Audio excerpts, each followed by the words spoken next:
Hi, I'm Jarrell, and we're here at Phillips Chevy of Frankfurt. I've had some questions about how to wirelessly charge iPhones in the 2018 Chevy Traverse. So today I'm sitting inside a 2018 Chevy Traverse. I'm going to show you first where to place your phone for the wireless charging and how to make sure it's working.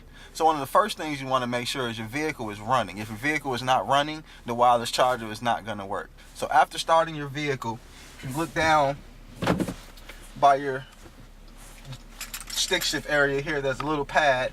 You place your phone on the pad.